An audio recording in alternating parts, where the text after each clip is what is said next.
Muy buenas tardes. Damos inicio a la sesión señalada para la fecha y con la necesidad de registrar en audio. Estuvimos hasta hace un momento en una declaración muy sensible y de un testigo clave, y esa audiencia todavía continúa. El tiempo nos excedió y obviamente por la seguridad del propio testigo tenemos que continuar con esa diligencia después de esta sesión. Bien, doctora Morales, ¿observaciones al acta? Sin observaciones, señor. Doctora Mogollón. En las tardes, señor magistrado, ninguna observación. Muchas gracias. Doctor Nakazaki. Ninguna observación, señor director de debates. Doctor Sabigón. Ninguna observación, señor. Doctor Paredes. Por mi parte, ninguna. Buenas tardes. Por mi parte, ninguna, señor. Doctora Hurtado. Buenas tardes, señor magistrado. Ninguna observación. No está el doctor Reina, ¿verdad? Sí está conectado. Doctor Reina, sí. Sin observación. Ninguna observación. Correcto. Aprobada el acta y será firmada por el señor presidente en su momento. Despacho pendiente. No hay despacho pendiente, doctor, para esta sesión. Bien, conforme al estado del proceso, doctor Nakazaki, puesto a continuar. Gracias, señor director de debate, señores jueces superiores. Buenas tardes a todos. Nos quedamos analizando el informe de resultados de averiguación previa por el delito de homicidio en agravio de segundo Simón Sánchez Paredes. Doctor Nakazaki, ¿no es posible que lo proyecten en la...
El caso sí.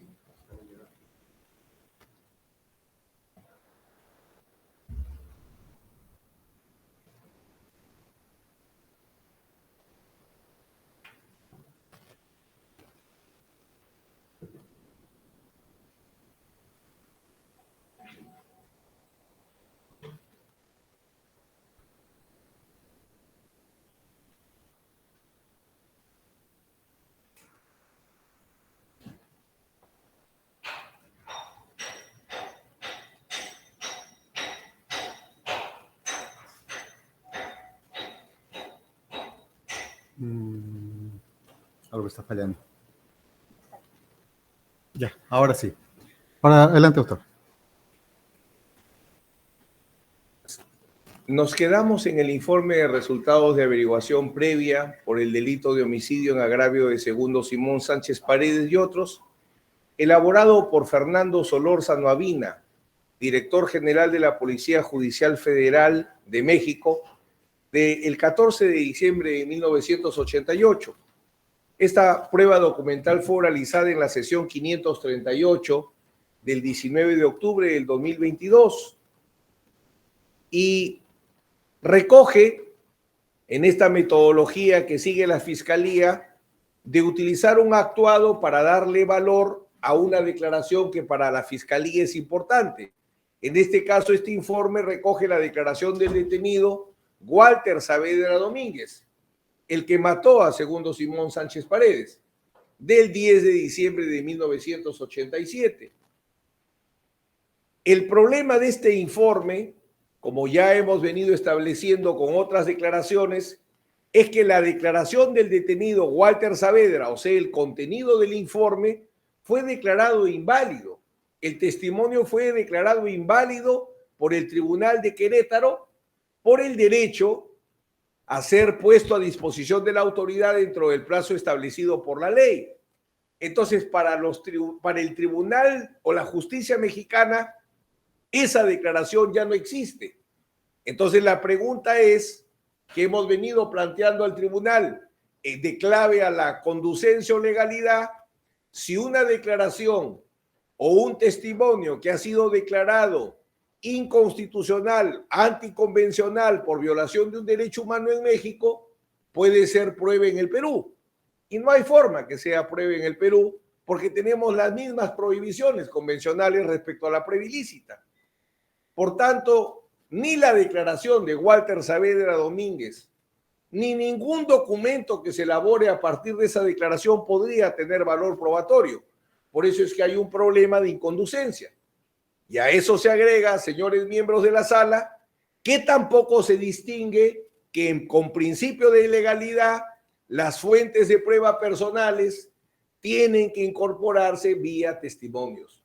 Solo hay una excepción en el Perú y es que el testigo no declare que sea lo que se llama una prueba anticipada sobreviniente, lo cual no es el caso.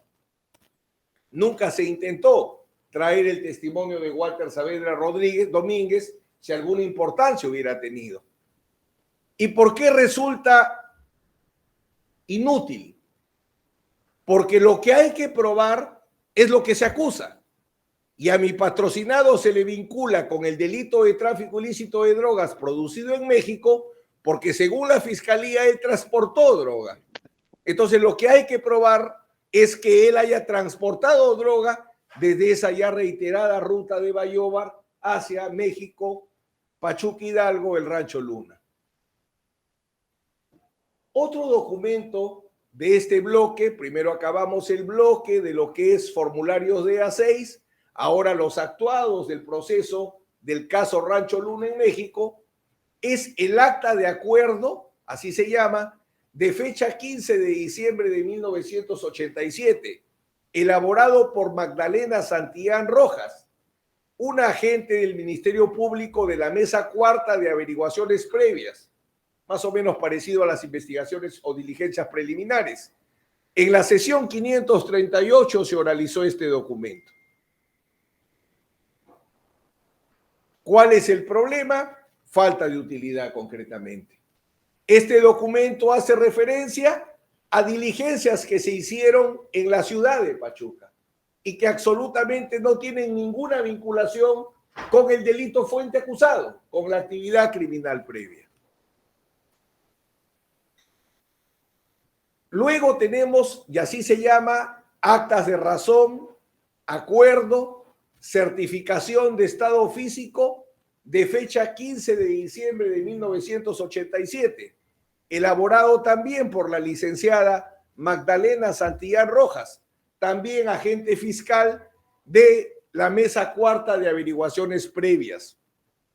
En la sesión 538 se oralizó este documento. Falta de utilidad evidente, como se parten en 3 documentos, así lo he separado. El documento 1, el acta de razón de fecha del 15 de diciembre de 1987, ¿sobre qué versa? Da cuenta de la petición del Ministerio Público para que se le entreguen a los detenidos Walter Saavedra Domínguez, Elmer Manuel Vázquez Peláez y José Mesa Navarro. Entonces, un documento donde se piden a 3 detenidos como prueba el acto de transporte internacional, que es el que se imputa a mi patrocinado y el que ustedes tienen que probar en la sentencia. El documento 2 está partido, acta de acuerdo de fecha 15 de diciembre del 87, se procede a la entrega de los detenidos y se ordena certificar su estado físico. Primero era entréguenme a los detenidos, ahora se procede a entregar a los detenidos, se ordena verificar su estado de salud, el mismo problema de utilidad. ¿Cómo prueba el hecho que es objeto de acusación?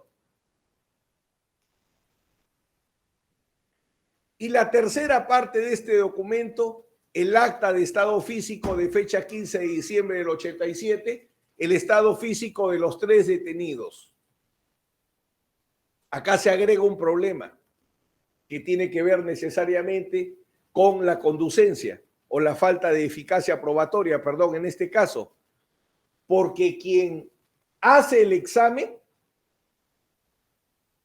quien hace el examen es el agente del Ministerio Público y no es el agente del Ministerio Público y no un médico.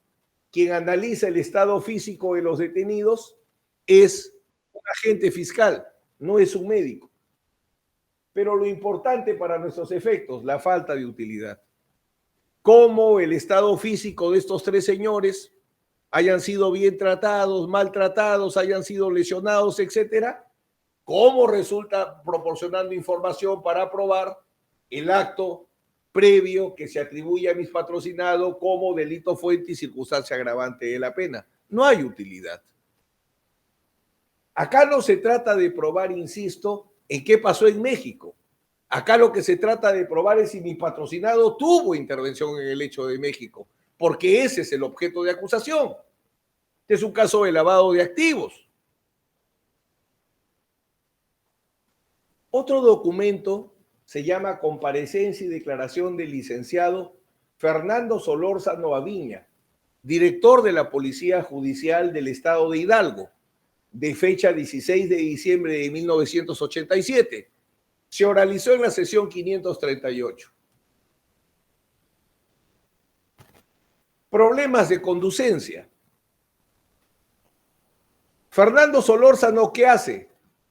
Ratifica el contenido de los informes de los resultados de averiguación del homicidio de segundo Simón Sánchez Paredes. ¿Y exactamente qué averigua o de qué trata su averiguación? Nuevamente la declaración del detenido Walter Saavedra Domínguez. Habrán tomado nota, señores miembros del tribunal, que a través de varios documentos la Fiscalía insiste en traernos la declaración de Walter Saavedra Domínguez. Más allá de que, por cierto, nada dice de lo que tenemos que probar, esa declaración no existe. Y si no existe por violación de derechos humanos en México, no existe, porque es el mismo pacto, es la misma prohibición. Y su evidente falta de utilidad. Lo que buenamente diga el licenciado Solórzano de lo que haya declarado Walter Saavedra Domínguez, ¿cómo aporta a demostrar que mi patrocinado transportó droga desde Bayóvar en 3 oportunidades? Otro documento se denomina Comparecencia y Declaración de Juan Vázquez García.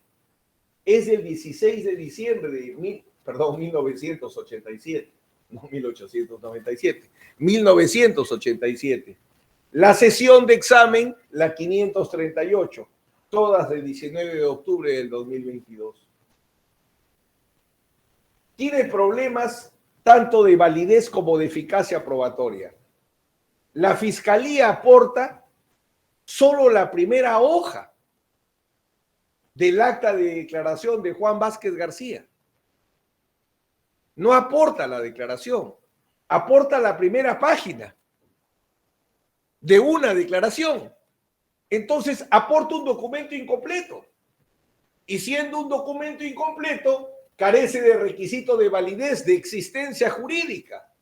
Las piezas judiciales existen en original o en copia certificada.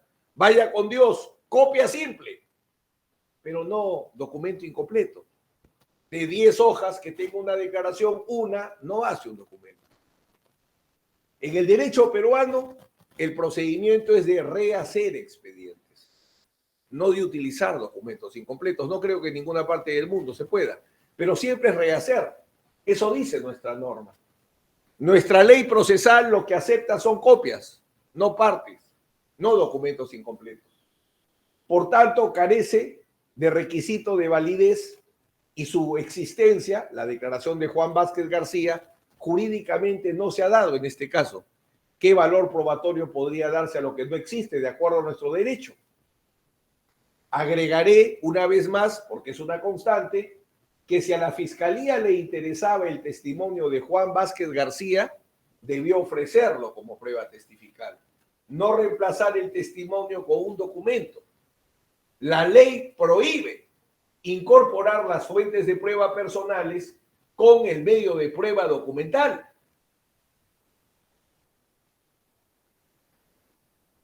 Y su evidente falta de utilidad. nada refiere el señor Juan Vázquez García, ni nada podría referir sobre un hecho que nunca ha acontecido, que es actos de transporte de droga desde Bayoa hacia el Rancho Luna para su procesamiento. Otro documento, señores miembros de la sala, se denomina Comparecencia y Declaración de Juan Pérez Valencia, de fecha de 16 de diciembre de 1987. También fue oralizado en la sesión 538 del 19 de octubre de 2022. Los mismos problemas de conducencia o legalidad. ¿Por qué? Porque don Juan Pérez Valencia ratifica el contenido del informe de resultados de averiguación por el homicidio en agravio de segundo Simón Sánchez Paredes. Este documento lo emite el 14 de diciembre de 1987. ¿Pero qué contiene la averiguación? La declaración nuevamente del detenido Walter Saavedra Domínguez del 10 de diciembre de 1987, que una vez más fue declarado inválido, inexistente por la justicia del Tribunal de Querétaro por violación del Pacto de San José de Costa Rica. Por tanto, la misma causa por la cual no tendría valor o no tuvo valor, no tiene, existencia en México, igual aplica al Perú porque tenemos las mismas prohibiciones convencionales y constitucionales en torno a la prueba ilícita.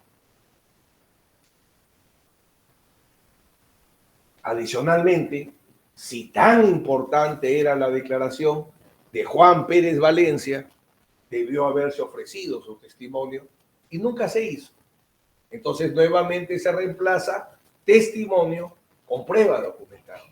Y eso la ley lo prohíbe.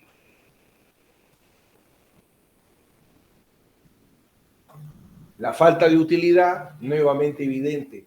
¿Qué información puede proporcionar Juan Pérez Valencia haciendo referencia a la declaración de Walter Saavedra Domínguez que les permita demostrar en el estándar de culpable, más allá de toda duda razonable, que Santos Orlando Sánchez Paredes transportaba droga desde el aeropuerto clandestino de Bayobar o pista clandestina de Bayobar a México? Ninguno. Otro documento que aporta la Fiscalía en este bloque de actuados del caso Rancho Luna es una sentencia de amparo del 25 de noviembre de 1992, expedida por el licenciado Tomás Hernández Franco, magistrado del primer Tribunal Unitario del Segundo Circuito, oralizada en la sesión 538 de octubre del 2022. La falta de utilidad es evidente. Vemos el contenido de la sentencia de amparo y nada puede referir respecto al acto de transporte internacional, que es el que involucraría a mi patrocinado con los hechos sucedidos en México. Y ese es el tema 1 a probar. Primero la actividad criminal previa, pasamos a efectos y ganancias, pasamos a actos de lavado de activos, pero primero la actividad criminal previa. Y no lo prueba tampoco esta sentencia de amparo. Al fin traen la declaración testimonial de Walter Saavedra Domínguez. 19 de septiembre de 1995 y oralizada en la sesión 538 del 19 de octubre del 2022. Se oralizó, pero ¿cuál es el problema de esta declaración?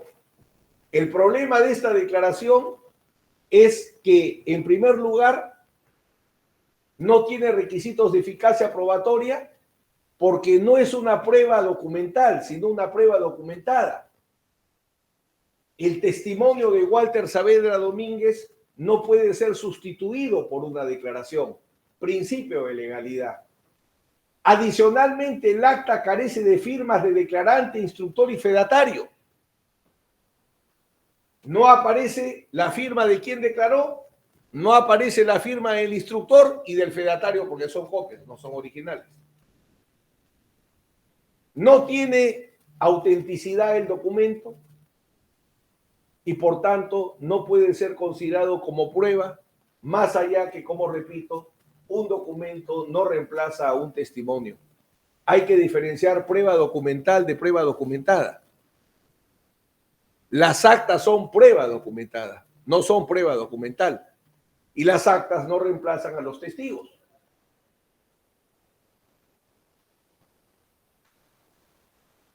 Y lo más interesante, para que la sala tenga tranquilidad al momento de decidir. Viendo el contenido de Walter Saavedra Domínguez, a pesar de todos los problemas, no hace referencia alguna a la actividad criminal que habría que probar como circunstancia agravante de la pena. No hace referencia alguna a Bayóvar, pistas, transportes y a Orlando Sánchez Paredes. Otro documento, señores miembros del tribunal, es el auto incidental de fecha 28 de marzo del 2006, emitido por el juzgado de primera del distrito de Pachuca en el estado de Hidalgo. Disculpen el error ortográfico aquí. La falta de utilidad. Este auto incidental, así se llama, del 28 de marzo del 2006, rechaza el pedido de Walter Saavedra Domínguez para que se le compurgue la pena por los delitos contra la salud en las modalidades de elaboración de cocaína y en las modalidades de posesión, manufactura, fabricación, preparación, acondicionamiento de cocaína. Entonces la pregunta que es evidente es, ¿qué tiene que ver un procedimiento de compurgación de pena con el hecho que hay que probar? Transporte internacional de droga de Piura a Hidalgo.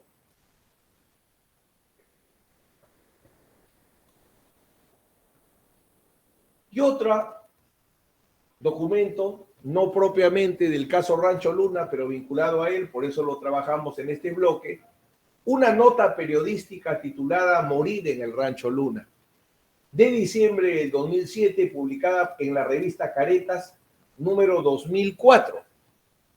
Este documento fue oralizado en la sesión 542 del 25 de octubre del 2022. El problema, la falta de utilidad por la naturaleza del documento. Y aquí un tema que sí hay que incorporar. Para establecer el valor probatorio de un documento hay que establecer de qué tipo de documento se trata. ¿Documento narrativo o documento constitutivo?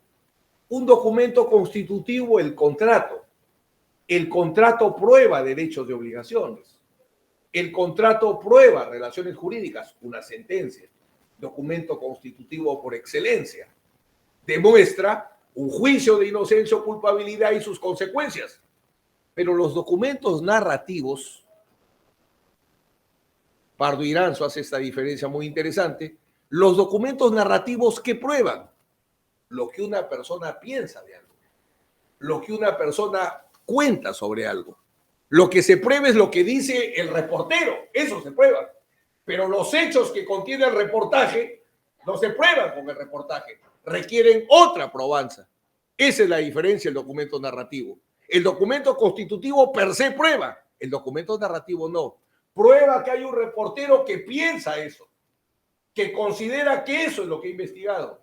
Pero los hechos que refiere el reportero tienen que probarse, porque es un documento narrativo. Eso solamente es, y por tanto no prueba lo que nos interesa. Santos Orlando Sánchez Paredes está o no involucrado con el acto de tráfico ilícito de drogas que se atribuye realizado en México. ¿Cómo prueba este reportaje? No tiene forma de hacerlo. No es su naturaleza.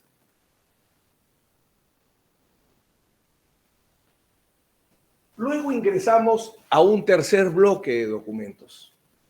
En la prueba documental de cargo nosotros hemos clasificado los reportes de A6, todo lo que tiene que ver vinculado al caso Rancho Luna, y ahora vamos a valorar varios documentos vinculados al tráfico ilícito de drogas, porque recuerde el tribunal que en este bloque de análisis de la prueba lo que buscamos establecer es si hay prueba de cargo o no de la actividad criminal previa y de la circunstancia agravante de la pena tráfico ilícito de drogas. Esta defensa lo que ha planteado por establecer es, ¿está probado o no está probado el delito de tráfico ilícito de drogas y la vinculación de Santos Orlando Sánchez Paredes, que es lo que nos interesa como actividad criminal previa y circunstancia agravante de la pena? Y ruego tener en cuenta en qué estándar probatorio. Como actividad criminal previa, delito fuente, probarse en el grado de certeza la actividad criminal genérica. Pero la circunstancia agravante de la pena, que se tiene que probar también en el grado de certeza o de culpable más allá de toda duda razonable, es la actividad criminal previa concreta, no la genérica, para no caer en la prohibición de la doble valoración que prohíbe el artículo 46 del Código Penal. Eso es lo que estamos buscando verificar, probado o no. ¿Y por qué lo señalo? Y permítanme establecer otro tema antecedente vital. Con lo de los documentos DA6 y con los actuados de México, la Fiscalía no está aportando prueba directa. No está aportando prueba directa que Santos Orlando Sánchez Paredes transportaba droga desde Bayóvar hacia México, sino está tratando de construir prueba indirecta, prueba circunstancial, indicios. Es válido, por cierto, para probar la actividad criminal previa, pero el indicio hay que trabajarlo completo. Una de las observaciones fue que si se va a trabajar con prueba indiciaria, la prueba indiciaria se tiene que ofrecer. Eso es algo en lo cual militamos, señores miembros de la sala, siempre. No entendemos que se tenga que ofrecer el testimonio, se tenga que ofrecer el documento, se tenga que ofrecer el testigo, pero no se tenga que ofrecer la prueba indiciaria. Y acá no hay que es un método de valoración, porque el legislador dice que es prueba. Por más que a veces veo que en alguna sentencia para escapar de esto dicen, no, es un método de valoración y los métodos de valoración no se establecen. Perdón. En nuestro sistema, el indicio es prueba. Es la prueba indiciaria, la prueba más importante del proceso penal. Entonces tiene que ofrecerse, porque yo tengo que conocer una regla de la ciencia que voy a debatir, una regla de la técnica que voy a debatir o una regla de la experiencia que voy a debatir. Tengo que saber si necesito establecer contraindicios o eso me tengo que dar cuenta al final del juicio. Cuando en pleno juicio, era prueba indirecta. No, la prueba indiciaria se ofrece. Se planteó que no se había ofrecido y se acogió. Pero es una práctica, yo diría de un 100% de acusaciones, solo en 2% he visto ofrecer prueba indiciaria. Porque se tendría que señalar un hecho base perfectamente probado, no medianamente probado. Ausencia de contraindicios. Por ejemplo, se nos ha dicho, la sentencia absolutoria de Persiles Sánchez es prueba de cargo, porque la absolución es indubio pro reo, y para nosotros el indubio pro reo no es suficiente. Entonces, él es un narcotraficante. ¿Qué regla de la ciencia, en este caso tendría que ser qué regla del derecho, permite hacer esa inferencia? Por eso es importante el hecho base, su regla de la ciencia, la técnica o la experiencia, su argumento probatorio y el hecho presunto o el hecho indiciado o indicio. Esta estructura que ustedes perfectamente conocen, que nuestra jurisprudencia de la Corte Suprema ha establecido, tenemos que verificarla, porque si revisamos nosotros los formularios de A6, más allá que no nos han dicho cuál es el hecho base probado, hasta este momento del juicio, ¿qué regla de la ciencia, la técnica, la experiencia hemos escuchado, hemos debatido para poder construir pruebas de indicios de cargo respecto a la circunstancia agravante de la pena haberse vinculado al tráfico ilícito de drogas?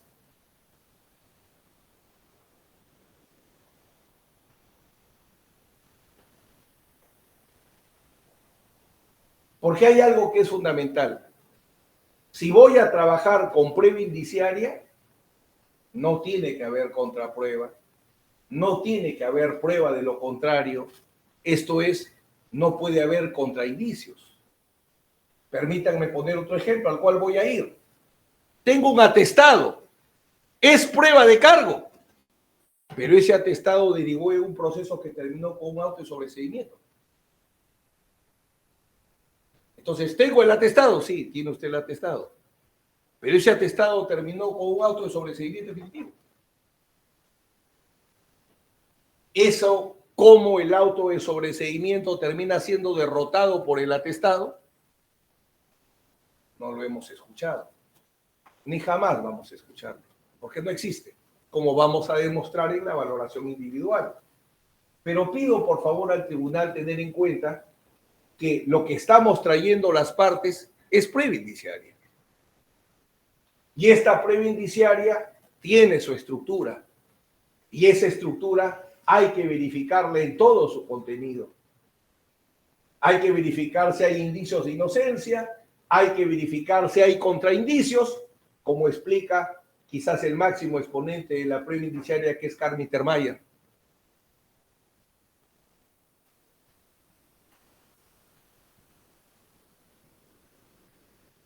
En mis PPTs voy a dejar señalado toda la doctrina que respalda y toda la jurisprudencia que respalda esta estructura de la prueba indiciaria, que estoy seguro el tribunal no tiene ningún problema en entender que esa es la forma de establecer la existencia de los indicios para poderles asignar su correspondiente valor.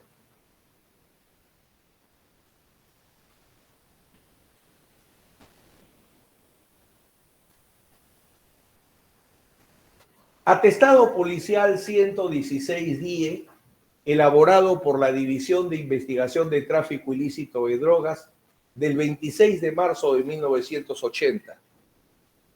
Oralizado en la sesión 530 del 23 de septiembre del 2022.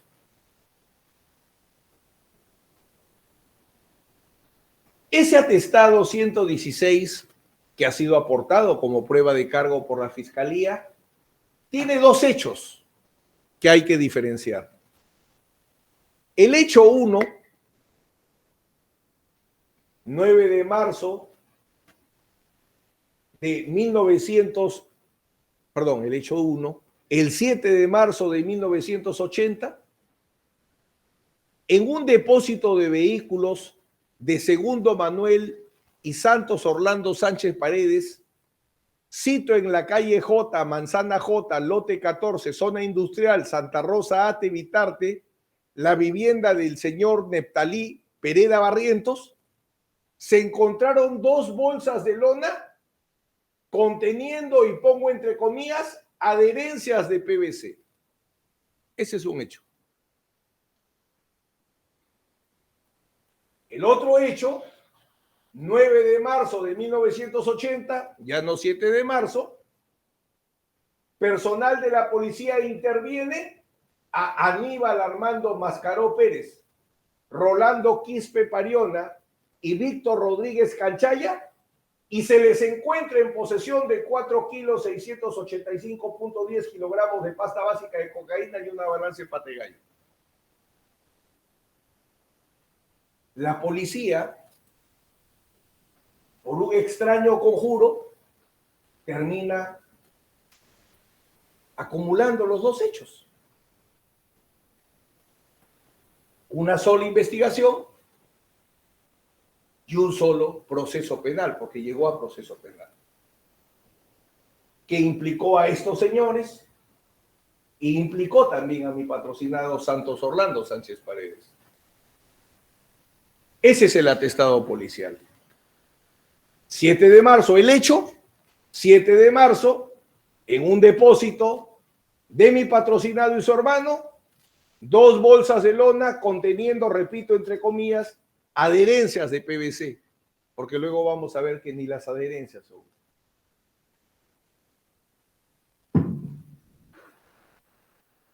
Este documento la Fiscalía lo aporta como prueba de cargo. Y permítanme brevemente, por un tema de orden, regresar a mi esquema. A pesar que no lo hace la Fiscalía, pero tendría que ser así. El hecho base, en un depósito de Santos Orlando Sánchez Paredes, se encuentran 2 bolsas con adherencia de pasta básica de cocaína.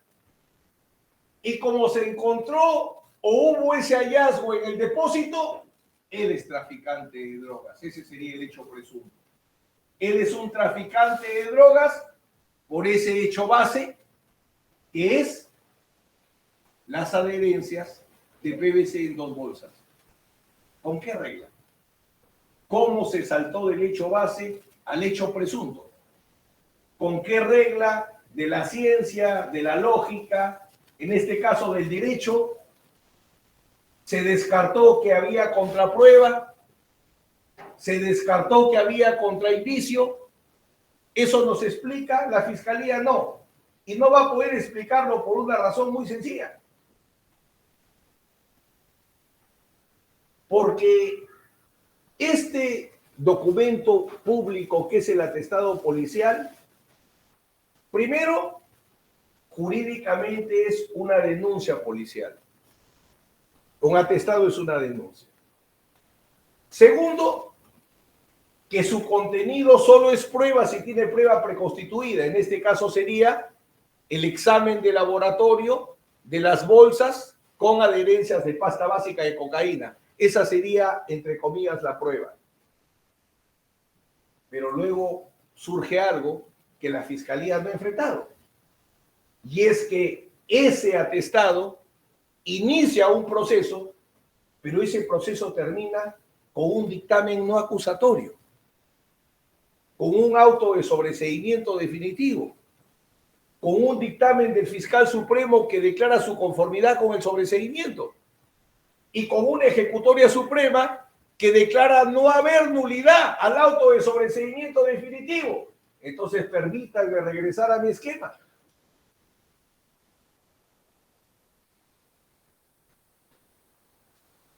¿Cómo? Hecho base, 2 bolsas con adherencias de pasta básica. Hecho presunto, eres traficante de drogas. Pero ¿qué regla, en este caso tendría que ser jurídica, qué regla jurídica, yo no creo que el derecho sea una ciencia, pero qué regla jurídica permite establecer que a pesar del auto de sobreseimiento definitivo, se puede construir este hecho presunto? Que como había 2 bolsas con adherencias de pasta básica de cocaína, consecuentemente fue traficante de drogas. Es más, si hay un auto de sobreseimiento definitivo, ¿hubo las bolsas con adherencias de pasta básica de cocaína? Y hay algo más. Para que sea un indicio de cargo de condena, no tendría que existir contraprueba, no tendría que haber prueba en contrario, no tendría que haber contraindicios. O sea, al auto de sobreseimiento hay que asignarle algún valor. No lo podemos saltar. ¿Y cuál es el valor que le tendríamos que asignar? Respetando las reglas jurídicas. ¿Qué dice el auto de sobreseimiento definitivo? Que, repito, provienen de un dictamen no acusatorio. Cesa el ejercicio de la acción penal. Va a la Corte Suprema y el fiscal supremo también mantiene el dictamen no acusatorio.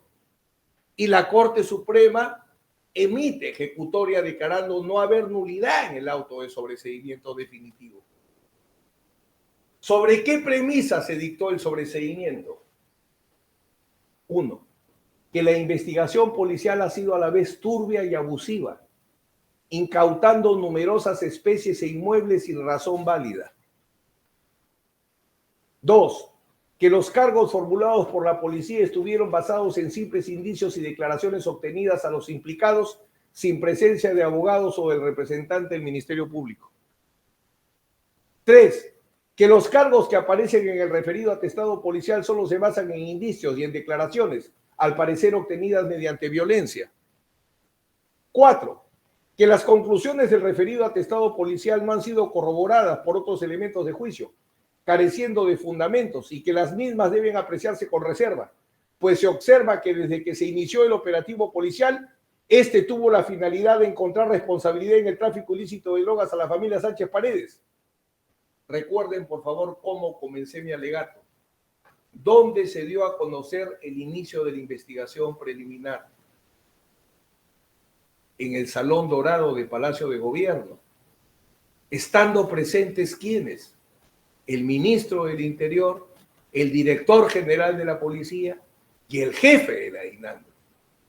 Porque la enemistad, por diversas razones que no me toca analizar, entre cierto sector de la policía y mis patrocinados, ha sido evidente a lo largo del tiempo.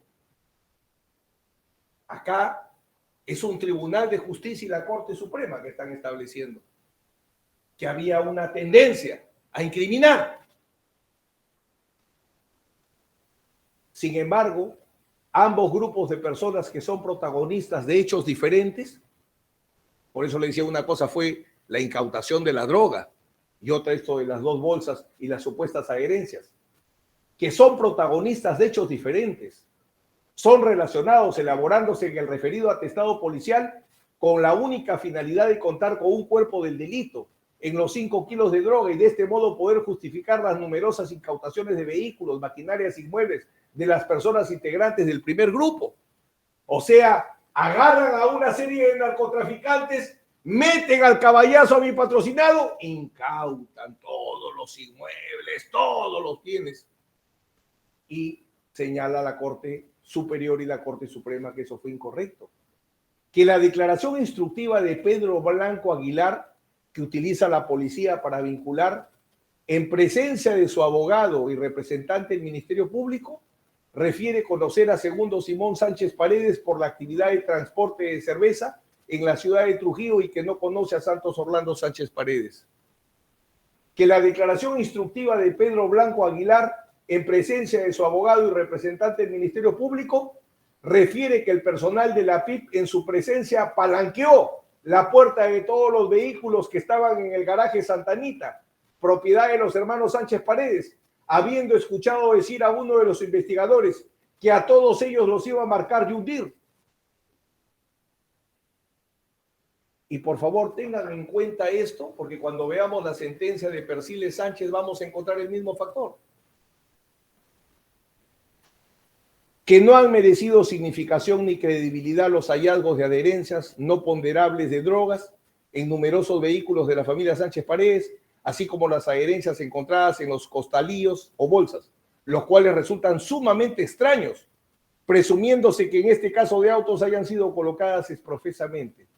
Conclusiones del Tribunal Correccional que emite el auto de sobreseimiento definitivo, de conformidad con la Fiscalía Superior, con la Fiscalía Suprema y con la Corte Suprema que declaró no haber nulidad del auto de sobreseimiento.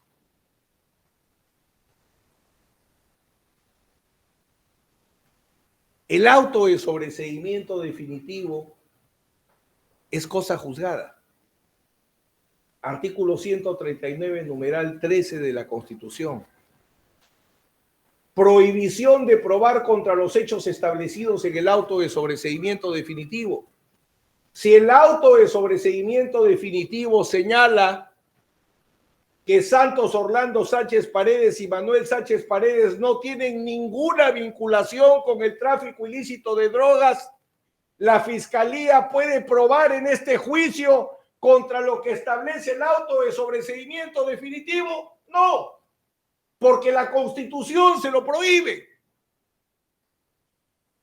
No es objeto de prueba el hecho que Santos Orlando Sánchez Paredes haya cometido delito de tráfico ilícito de drogas porque había bolsas de lona con adherencias de pasta básica de cocaína, porque ya hay un auto de sobreseimiento definitivo.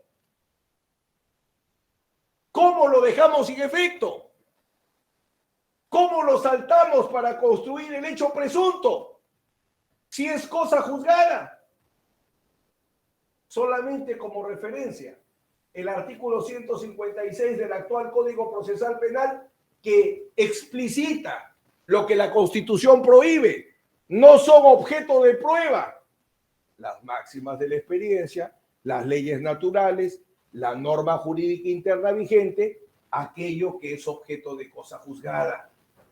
Artículo 139, numeral 13 de la Constitución. Es más, no nos quedamos solo ahí, señor presidente, señores miembros de la sala. La defensa trajo a juicio para demostrar que ni de adherencias hubo. Y traemos a la químico farmacéutico María Susana Roque Marroquín. Esta perita estuvo a cargo de un informe pericial de toxicología forense. Fue examinada en la sesión 422 del 26 de enero del 2022. ¿Por qué recurrimos y no nos quedamos solo con el auto de sobreseimiento? Porque buscamos, como lo he dicho abiertamente, no solo una absolución jurídica, sino una absolución social. Queremos demostrar que acá se investigó y se juzgó todo. Todo. Nuestra perito es química farmacéutica por la Universidad de San Marcos. Es docente en la Facultad de Farmacia y Bioquímica de San Marcos. Es docente ante diversos organismos de la Policía Nacional del Perú. Dicta cursos de capacitación sobre técnicas y procedimientos de investigación policial antidrogas, criminalística, balística y explosivos forenses en DINANDRO, la PNP, DIRINCRI, la PNP. Es magíster en docencia universitaria e investigación pedagógica. Reconocimiento y nombramiento como decana nacional del Colegio Químico Farmacéutico del Perú. Es miembro activo del Tribunal de Honor. Todas las acreditaciones necesarias para ser una experta en químico-farmacéutica forense.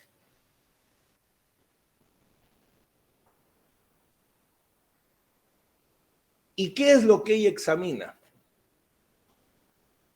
O sea, ya no solo vamos a oponer al atestado el auto de sobreseimiento, sino que ahora oponemos al atestado la pericia química forense. ¿Qué hace esta perita químico forense o este perito químico forense? Establece los errores de interpretación del resultado preliminar, por eso siempre el experto. Un resultado preliminar, que fue lo único que hubo, de este famoso análisis químico llamado método de análisis colorimétrico. El color determina qué cosa es.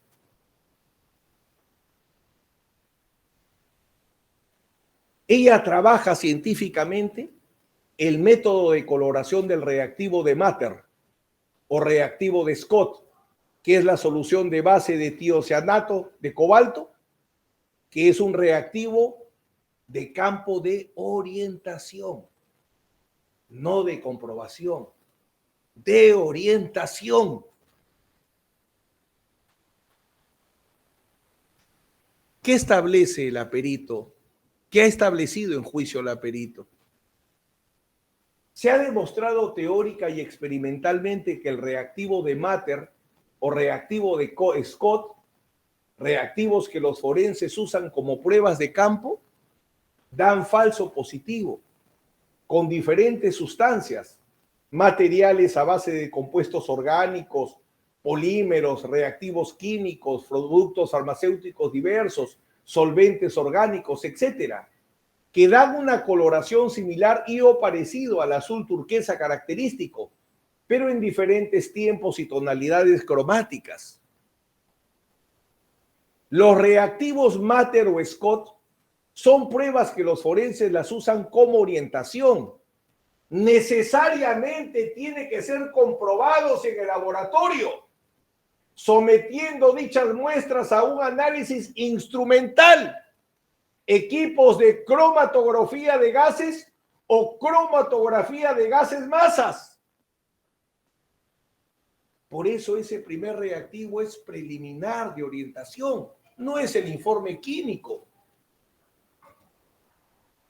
Las adherencias que dieron positivo en las dos bolsas de yute y otra en vehículos probablemente se debió a falsos positivos, porque basta que tengan las bolsas y los vehículos en su composición compuestos heterocíclicos y como constituyente el nitrógeno, ánimas de nitrógeno, terciario, etcétera, para dar resultados erróneos. Los reactivos de limpieza de un vehículo, por ejemplo. Los análisis preliminares cromáticos no necesariamente significan la posible presencia de tóxico. No debemos tener resultados dudosos. Se debe hacer un análisis de certeza al 100%.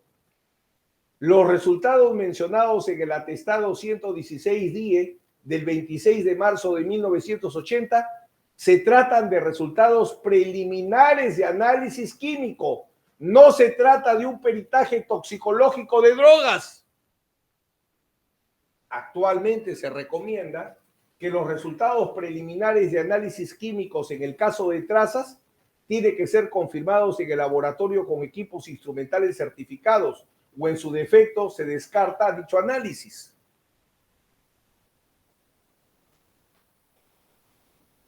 Una mala prueba, ejemplo doloroso y reciente, con el diagnóstico de COVID. La prueba rápida. Imagínense ahora cómo será ese primer reactivo. El peritaje toxicológico de drogas fue solicitado mediante oficio 154 ITIT JOC. Recuerden que esta experta prepara policías, prepara los peritos químicos. El peritaje toxicológico de drogas fue solicitado mediante oficio 154 ITIT JOT del 12 de marzo de 1980 a la DLC-PIP. Sin embargo, este nunca se emitió, ya que de haberse elaborado sería asignado con un número y mencionado en el atestado 116-10 del 26 de marzo de 1980. Solo se trabajó con el informe preliminar de campo. No se hizo un peritaje toxicológico de drogas como lo había dispuesto la propia policía. Entonces, ¿dónde estaría demostrado en el grado de certeza que hubo trazas?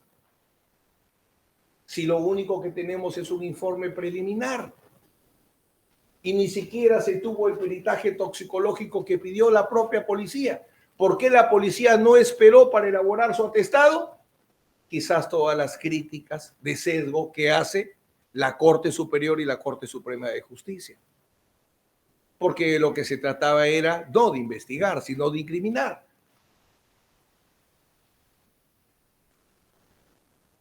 En la división de Laboratorio Central PIP, lo señala esta experta que ha trabajado, todos los peritajes eran emitidos con un número de pericia, por lo que cualquier resultado preliminar se trata de un documento de simple trámite administrativo. Un informe preliminar no establece un hallazgo de droga, más aún si se trabaja con trazas, no con la droga. Entonces, científicamente, demostramos a la sala que ese auto de sobreseimiento fue perfectamente justificado. No solo en los problemas legales o en la valoración probatoria que hizo la Corte Superior y la Corte Suprema, con el dictamen favorable del Ministerio Público en 2 instancias, sino que aplicando la ciencia, la química, forense, se determina que era totalmente justificado por algo tan sencillo como que no se esperó el peritaje toxicológico y se trabajó con un informe preliminar. La perito... Doctor Nakazaki, vamos a cerrar la sesión. Correcto. Tenemos una sesión 2:30, por lo menos refrigeraremos unos 10 minutos. Esta sesión va a continuar el día lunes.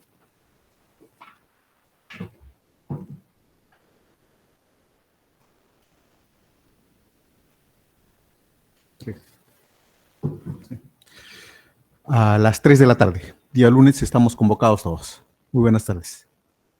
Buenas tardes.